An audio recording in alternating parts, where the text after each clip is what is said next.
By intelligence, I mean emotional intelligence. And by emotional intelligence, I mean even-mindedness and stability in the personality. My approach towards intelligence is the liking and disliking of a person, his approach towards the life, and his ability to use his brains to meet the life situations. Intelligence, to me, is the power of understanding and reasoning out the things properly. By intelligence, we mean one's mental capacity to make sense of things. The simple question is this: what is intelligence? Or to change the sense this way, who is intelligent, who is not? The question on the face of it seemingly sounds very simple, but to have it answered is not as easy as it seems. What exactly is the phenomenon of intelligence all about? Before having this question answered, let's first try to explore that is at all any exactitude or any precision involved in measuring the phenomenon of intelligence? Is it something that can be commodified, that can be quantified, or that can be treated in the balance of numbers? Let's explore.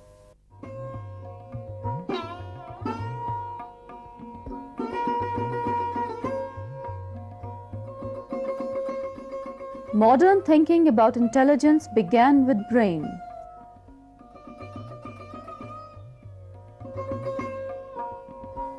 It was believed that intelligence is just like any other physical attribute of a human being.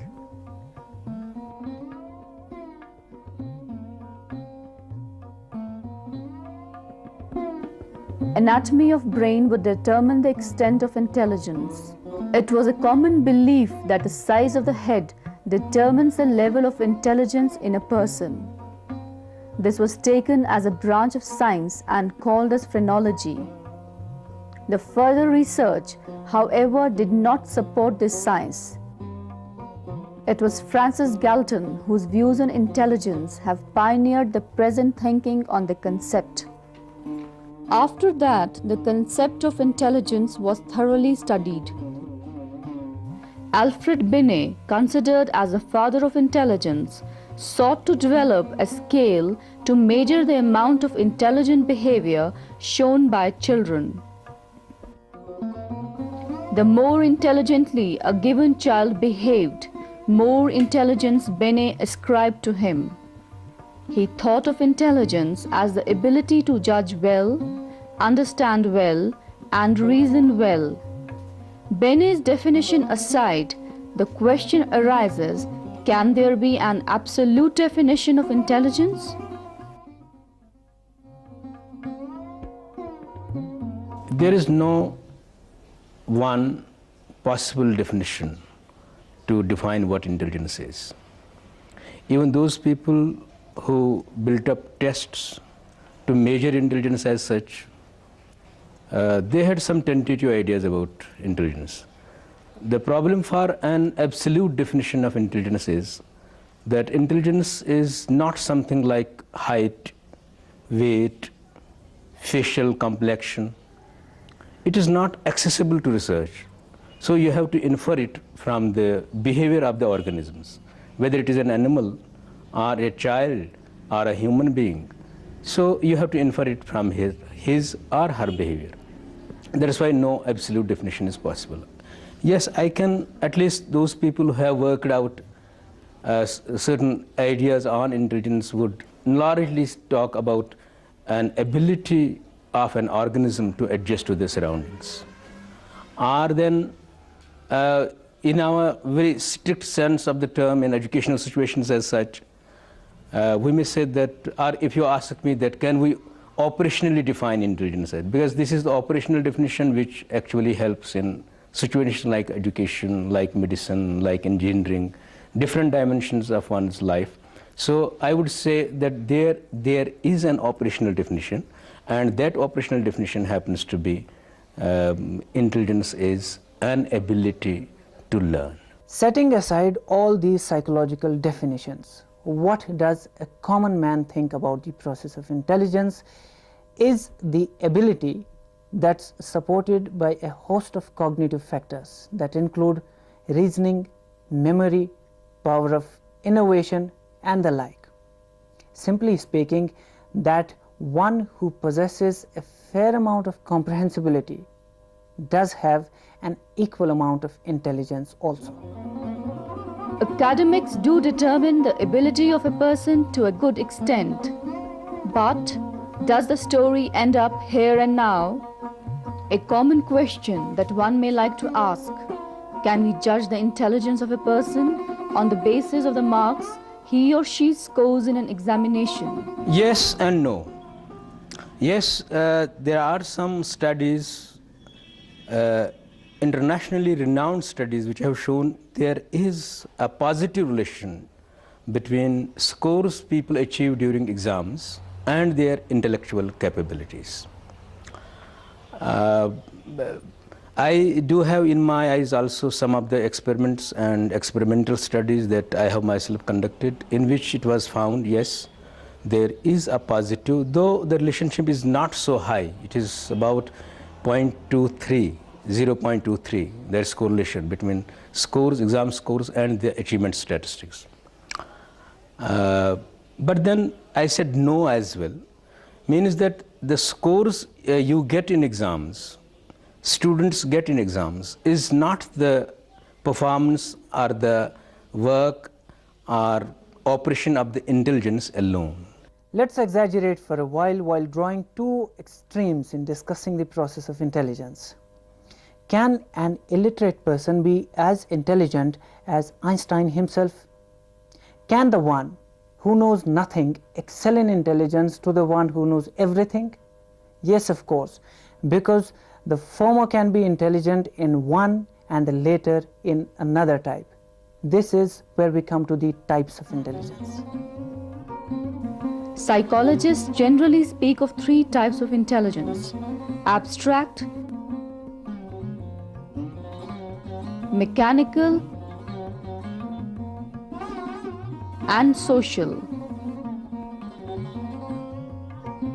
Abstract intelligence, as the word signifies, is found in one's ability to use symbols, numbers, formulae, and the like. A person bearing this particular type of intelligence is good at understanding the subtleties of a subject. He applies his intellect while studying the different phenomena. People who belong to the intellectual and scientific world make use of abstract intelligence in evaluating the intricacies of a subject.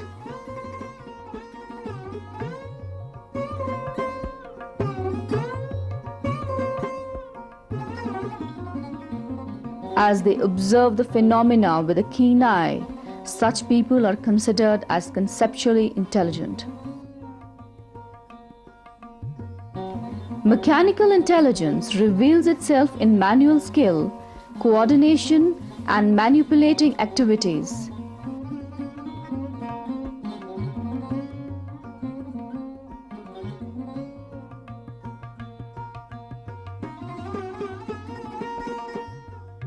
All those people involved in a profession wherein one's mechanical abilities are applied use this type of intelligence.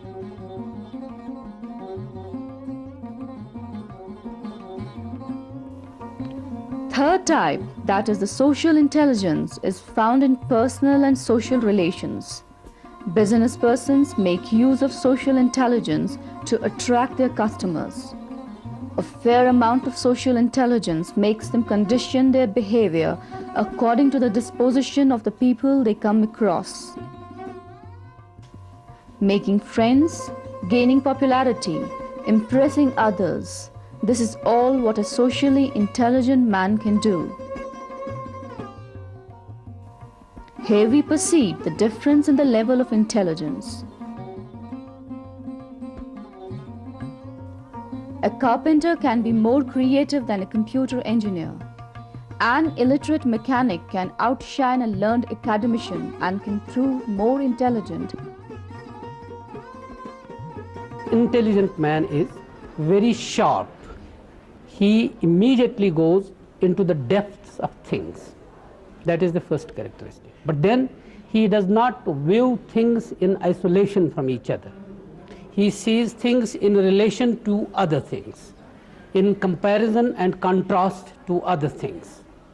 And then he has, that is the third quality, the third characteristic, he has the capability to generalize about things. Here is another question. Is intelligence, in whatever form it may be, acquired or inborn? So to say that if a man is born with an intelligent faculty, does it mean that the level of intelligence can neither be brought up nor can be lowered down? This question has caused a lot of irritation in psychology. And I would say that not only psychology, in all social sciences, whether intelligence is acquired or it is inherited. In the beginning, when we were knowing much less about intelligence as such, that time there was one of the geniuses known to the world on intelligence literature. There was Sir Francis Galton. I'm talking about 1860s, when he told the world through a book that is basis of geniuses in the world. He said, and there is a remarkable statement that he made, that was, intelligence travels through blood. No, but studies did not stop here. It was a very important aspect or dimension of human life. So people went on working on it. It was found that there is a scope for learning, for environment, for the type of things you have around. How are memory and intelligence related to each other? Is classroom cramming the part of one's intelligent behavior? By noting down the things and retaining them in your memory, how far are you able to prove your intelligence? Does this help you in your practical observation, or it's just based on theoretical assumptions?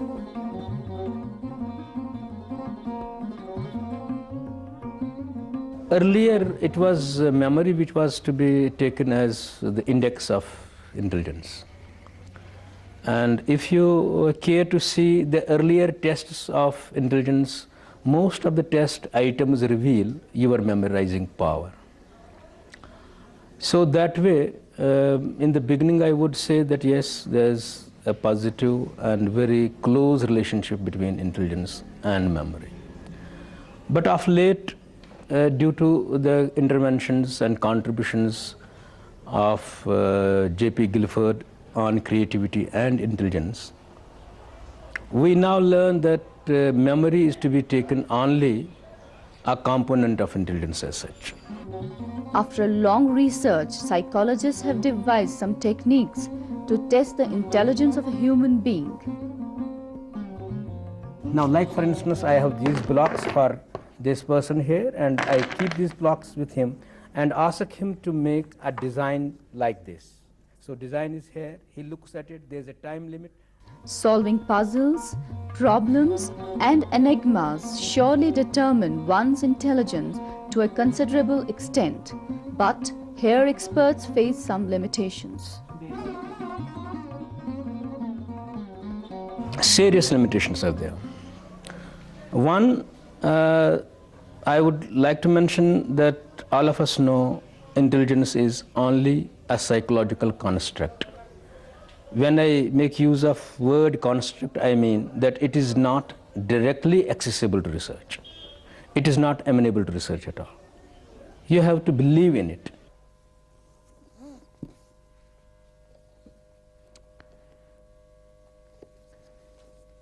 The topic can be discussed at length without any conclusion, because intelligence, unlike the physical accomplishments of a human being, like size, weight, and the body measurement, is little bit different. It's an intangible, indiscernible faculty that can just be perceived and that too from at a distance by using different intelligence tests that we have already discussed. But one thing is undeniable, that intelligence is the gift that if you have it, you have everything in your life. It's acumen, it's wisdom, it's knowledge, it's maturity, it's everything bundled up, and it makes you perfect. Let's conclude with this remark that intelligence is the name of ability to adjust yourself, and scoring more in exams does never mean that you have confirmed your intelligence, your intellectual superiority over the one who scores less.